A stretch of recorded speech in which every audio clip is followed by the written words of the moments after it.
ये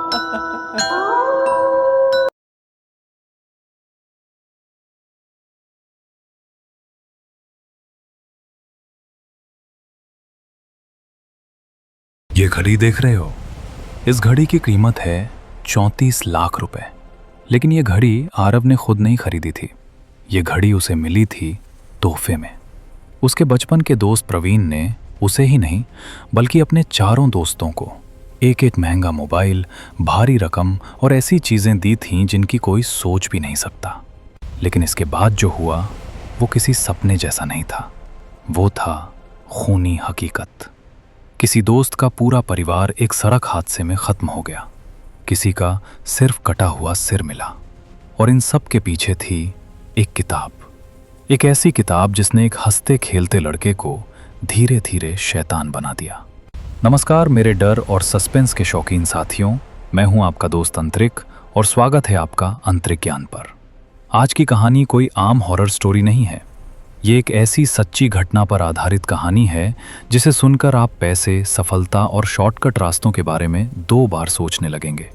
तो अगर आपने अभी तक चैनल को सब्सक्राइब नहीं किया है तो अभी कर लीजिए, क्योंकि ऐसी कहानियां सिर्फ डराती नहीं, चेतावनी भी देती हैं। ये कहानी है 5 बचपन के दोस्तों की, आरव, प्रवीण, रोहित और नीरज। ये पांचों गुजरात के एक शहर नवागढ़ से ताल्लुक़ रखते थे। चौथी क्लास से एक ही स्कूल, एक ही बेंच और एक दूसरे के घर बिना दस्तक के आना जाना। इनकी दोस्ती सिर्फ स्कूल तक सीमित नहीं थी। इनके परिवार भी एक दूसरे के घर त्योहार, पूजा और हर खुशी गम में साथ रहते थे। 12वीं पूरी होने के बाद इन सभी ने कॉलेज के लिए विक्रांतपुर का रुख किया। यहीं से इनकी जिंदगी का नया अध्याय शुरू हुआ। कॉलेज के शुरुआती दिन मौज मस्ती में निकल रहे थे। जेब में ठीक ठाक खर्चा और वीकेंड पर नए नए इलाकों में घूमना। नीलकमल झील, राजबाग, पुराना किला, ऐसी कई जगहें इनका अड्डा बन चुकी थी। एक दिन प्रवीण ने कहा, यार हम सब कुछ देख चुके हैं पर कुछ अलग नहीं देखा। रोहित और अमन ने पूछा, तो क्या नया करना है? तभी प्रवीण बोला, यहाँ एक शुक्रवार बाजार लगता है, सुना है वहाँ ऐसी चीज़ें मिलती हैं जो कहीं और नहीं मिलती।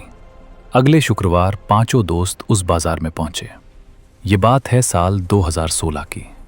और आज जब आरव ये कहानी सुना रहा है तो 10 साल बीत चुके हैं। आरव आज भी सोचता है, काश उस दिन वे लोग उस बाजार में ना गए होते, क्योंकि जो कुछ भी हुआ उसकी शुरुआत वहीं से हुई थी। शुक्रवार बाजार कोई आम बाजार नहीं था।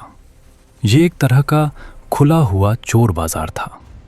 पुराने मोबाइल, महंगे इलेक्ट्रॉनिक सामान, एंटीक मूर्तियां, पुरानी शराब की बोतलें, पक्षी और रहस्यमयी किताबें। हर दुकान अपने आप में एक कहानी लगती थी। प्रवीण इस जगह को लेकर सबसे ज्यादा उत्साहित था। घूमते घूमते वो बाकी दोस्तों से थोड़ा आगे निकल गया। बाकी 4 दुकानों में झांकते हुए पीछे आ रहे थे। कुछ ही देर बाद प्रवीण ने फोन किया, जल्दी आओ, यहां कुछ अजीब है। और यहीं से उस किताब का साया उन सब की जिंदगी पर धीरे धीरे पड़ना शुरू हो चुका था। फोन काटने के बाद आरव, रोहित, अमन और नीरज तेज कदमों से उस दिशा में बढ़े जहां प्रवीण खड़ा था। वहां पहुंचकर उन्होंने देखा एक छोटा सा ठेला जिस पर रखे थे महंगे मोबाइल फोन, नए मॉडल, चमचमाते कवर और कीमतें जो सामान्य दुकानों से काफी कम थीं। प्रवीण ने उत्साहित होकर कहा, चलो यार एक फोन ले ही लेते हैं। लेकिन आरव और अमन तुरंत सतर्क हो गए। आरव बोला, पागल है क्या? थोड़ा और पैसा जोड़कर ऑफिशियल स्टोर से ले लेना, यहां से लिया तो सीधा जेल। अमन ने भी हामी भरी, ये चोरी का माल हो सकता है। प्रवीण ने कुछ सेकंड सोचा और फिर मुस्कुराकर बोला, ठीक है, आज नहीं लेते। सबको लगा बात वहीं खत्म हो गई, लेकिन किस्मत अभी चुप नहीं बैठी थी। मोबाइल के ठेले से आगे बढ़ते हुए वे एक दूसरी पंक्ति में पहुंचे। यहां एक बूढ़ा आदमी जमीन पर चादर बिछाए पुरानी किताबें बेच रहा था। धूल जमी किताबें, पीले पड़े पन्ने और अजीब सी स्याही की गंध। बाकी 4 दोस्त बस नजर डालकर आगे बढ़ गए, लेकिन प्रवीण वहीं रुक गया। आरव ने पीछे मुड़कर कहा, चल ना और कोई झंझट मत पाल। प्रवीण बोला, तुम लोग आगे चलो, मैं आ रहा हूं। जाते जाते नीरज ने हंसते हुए कहा, ध्यान रखना कोई उल्टी सीधी चीज मत खरीद लेना। असल बात यह थी कि प्रवीण को इन रहस्यमयी चीजों में बहुत दिलचस्पी थी। पैरानॉर्मल, तंत्र मंत्र, अदृश्य शक्तियां, ये सब उसे हमेशा से आकर्षित करते थे। और ये कोई अचानक पैदा हुआ शौक नहीं था। उसका परिवार 4 पीढ़ियों से एक प्रसिद्ध शक्तिपीठ से जुड़ा हुआ था। उसके दादा परदादा सब कभी मंदिर के पुजारी रह चुके थे। शायद उसी वजह से इन चीजों की तरफ उसका झुकाव उसके खून में था। बाकी 4 दोस्त आगे निकल गए। 20 मिनट बीत गए, लेकिन प्रवीण अब तक वापस नहीं आया। नीरज ने झुंझलाकर कहा, फोन लगा, कहीं कुछ गड़बड़ न कर रहा हो। आरव ने तुरंत कॉल किया। फोन उठा। कहाँ है? आरव ने पूछा। प्रवीण बोला, यहीं हूं, बस आ रहा हूं। और फोन कट गया। कुछ देर बाद वो आ गया। आरव ने पूछा, आधे घंटे से गायब था, कहाँ था? प्रवीण ने बिना झिझक कहा, दादी का फोन आ गया था, उनसे बात हो रही थी। और फिर बोला, चाहो तो फोन चेक कर लो। अमन ने बात संभालते हुए कहा, भाई भरोसा है तुझ पर, बस फिक्र थी। प्रवीण मुस्कुराया, मुझे पता है। उस दिन सब घर लौट आए, लेकिन एक बात प्रवीण ने छुपा ली। अगले दिन उसने चारों दोस्तों को बुलाया और एक किताब सबके सामने रख दी। काली जिल्द, अजीब सी लिखावट और अंदर साधनाओं का विवरण। कर्ण पिशाचनी, यक्षिणी और अन्य अंधेरी शक्तियों की विधियां। कुछ पन्नों पर बलि का जिक्र भी था। उस रात प्रवीण ने पूरी किताब एक ही बार में पढ़ डाली। उसके चेहरे पर एक अजीब सी चमक थी। आरव ने साफ कहा, पढ़ ले, पर इसमें से कुछ भी करने की गलती मत करना। प्रवीण हंसकर बोला, पागल है क्या, मैं बस पढ़ रहा हूं। और सबने उस पर भरोसा कर लिया। उन्हें क्या पता था कि ये भरोसा धीरे धीरे उनकी जिंदगी की सबसे बड़ी गलती बन जाएगा। किताब आने के बाद सब कुछ धीरे धीरे बदलने लगा। शुरुआत में यह बदलाव इतना हल्का था कि किसी को उसकी गंभीरता समझ नहीं आई। प्रवीण हर रात आरव के कमरे में आकर किताब से जुड़ी बातें करता। कभी कहता, आज मैंने एक ऐसी साधना पढ़ी जिससे इंसान मन की बातें सुन सकता है। कभी बोलता, यक्षिणी अगर प्रसन्न हो जाए तो धन सुख सब कुछ दे देती है। और कभी बिल्कुल धीमी आवाज में कहता, कर्ण पिशाचनी सिर्फ शक्ति नहीं देती, वो हमेशा पास रहती है। आरव इन बातों को हंसकर टाल देता। उसे लगता था ये सब सिर्फ कल्पना है, किताबों की बातें हैं। लेकिन बाकी 3 दोस्त अंदर ही अंदर बेचैन हो रहे थे। एक रात रोहित, अमन और नीरज तीनों ने आरव को कॉल किया। नीरज बोला, यार मुझे प्रवीण पर भरोसा नहीं हो रहा। रोहित ने कहा, तू एक काम कर, वो किताब या तो जला दे या फाड़ दे। आरव चुप रहा। वो जानता था प्रवीण की जिद कितनी खतरनाक हो सकती है, और यही उसकी सबसे बड़ी गलती थी। कुछ महीनों बाद कॉलेज का दूसरा साल खत्म हो गया। छुट्टियों में सब अपने अपने घर नवागढ़ लौट आए। पहले की तरह मिलना जुलना कम हो गया, लेकिन एक बात साफ थी, प्रवीण पूरी तरह बदल चुका था। न फोन, न मैसेज, न मुलाकात। लगभग 3 हफ्ते बीत गए। आखिरकार चारों दोस्तों ने तय किया कि वे प्रवीण के घर जाएंगे। जब वे वहां पहुंचे तो दरवाजा खुलते ही प्रवीण की मां चौंक गई। उन्होंने पूछा, तुम लोग यहां? प्रवीण कहाँ है? चारों दोस्त एक दूसरे का मुंह देखने लगे। आरव बोला, आंटी हम तो उसी को ढूंढने आए हैं।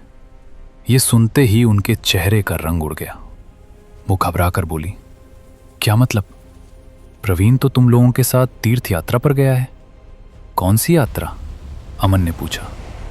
माँ कामाख्या, बगलामुखी और तारापीठ। और ये कहते हुए उनकी आवाज कांपने लगी। उसे गए 20 दिन से ज्यादा हो गए। कमरे में एकदम सन्नाटा छा गया। प्रवीण का फोन स्विच ऑफ था। चारों दोस्त डर गए, कहीं वो किसी तांत्रिक के चक्कर में तो नहीं पड़ गया। उन्होंने प्रवीण की मां को संभाला और वादा किया कि वे उसे ढूंढ लाएंगे। परिवार को सूचना देकर चारों दोस्त अलग अलग दिशाओं में निकल पड़े। रोहित और नीरज मां कामाख्या, आरव और अमन बगलामुखी और तारापीठ। दिन बीतते गए। 10 दिन, फिर 11, फिर 12। कोई सुराग नहीं। थक हार कर वे लौटने लगे। रास्ते में एक धर्मशाला में रुके थे कि तभी नीरज का फोन आया। उसकी आवाज डरी हुई थी। भाई, प्रवीण घर लौट आया है। ये सुनकर गुस्सा भी था और राहत भी। जब सब वापस पहुंचे तो प्रवीण सामने खड़ा था। नीरज उस पर टूट पड़ा। इतने दिन कहाँ था? प्रवीण ने हाथ जोड़कर माफी मांगी। बोला, बस दर्शन करने गया था। तुम लोगों को परेशान नहीं करना चाहता था। उसकी बातों में इतना आत्मविश्वास था कि सब चुप हो गए। लेकिन वो सच नहीं था, और ये सच जब सामने आया तब तक बहुत देर हो चुकी थी। प्रवीण के लौट आने के बाद सब कुछ ऊपर ऊपर से फिर से सामान्य लगने लगा। वो दोस्तों से मिलता, हंसता बोलता और ऐसे व्यवहार करता जैसे कुछ हुआ ही ना हो। लेकिन आरव को महसूस हो रहा था, कुछ तो है जो प्रवीण अब भी छुपा रहा है। समय बीतता गया। कॉलेज खत्म हुआ। सब लोग अपनी अपनी जिंदगी में आगे बढ़ गए। रोहित, नीरज और आरव नौकरी में लग गए। अमन ने छोटा सा बिजनेस शुरू किया। लेकिन प्रवीण, वो कहीं दिखाई ही नहीं देता था। न कोई कॉल, न कोई मैसेज। लगभग 2 साल बीत गए। एक दिन सभी दोस्त कॉन्फ्रेंस कॉल पर जुड़े। बातों बातों में किसी ने पूछा, यार प्रवीण कर क्या रहा है? किसी को कोई जानकारी नहीं थी। तभी तय हुआ कि उसे कॉल किया जाए। फोन उठा। प्रवीण की आवाज पहले से अलग थी, आत्मविश्वास से भरी हुई। उसने बताया कि उसने कपड़ों और इत्र का बिजनेस शुरू किया है। अमन चौंक गया। तुझे तो परफ्यूम से एलर्जी थी, फिर ये बिजनेस? प्रवीण हंसकर बोला, वो सब अब ठीक हो गया। कुछ ही दिनों बाद उसने सबको अपने शोरूम पर बुलाया। जब दोस्त वहां पहुंचे तो उनके होश उड़ गए। 3 मंजिला शानदार शोरूम, एक पूरी बिल्डिंग इत्र की, दूसरी महंगे कपड़ों की, चमक दमक, डिजाइनर लाइट्स और लग्जरी कारें। आरव ने धीरे से पूछा, इतनी जल्दी इतनी तरक्की? प्रवीण हंस पड़ा। शुरुआत में जोखिम लेना पड़ता है, लेकिन सबसे अजीब चीज वो इत्र था जो प्रवीण लगाए हुए था। गुलाब की खुशबू, पर ऐसी नहीं जैसी कभी सूंघी हो। एक बार नाक में जाए तो बार बार सूंघने का मन करे। प्रवीण बोला, ये कोई आम इत्र नहीं है, इसे मैं खुद बनाता हूं। उसने सबको छोटी सी बोतल तोहफे में दी, और जब कीमत बताई तो सभी सन्न रह गए। 15 लाख रुपए 1 तोला। और खुला चैलेंज, अगर ये इत्र कहीं और मिल जाए तो 1.5 करोड़ रुपए तोला दूंगा। घर पहुंचने पर प्रवीण ने और भी बड़ा झटका दिया। हर दोस्त के लिए एक गिफ्ट बॉक्स, अंदर गोल्ड प्लेटेड डायमंड जड़ा महंगा स्मार्टफोन। दोस्त भावुक हो गए। आरव के मन में अजीब सी घबराहट थी। इतनी दरियादिली, इतनी तेजी, सब कुछ बहुत असामान्य था। लेकिन कोई कुछ नहीं बोला। उस रात आरव सो नहीं पाया। उसे बार बार वही किताब याद आ रही थी, और प्रवीण की आंखों में जो अजीब सी चमक थी, वो चमक अब डराने लगी थी। अगले ही दिन आरव के घर एक हवन रखा गया था।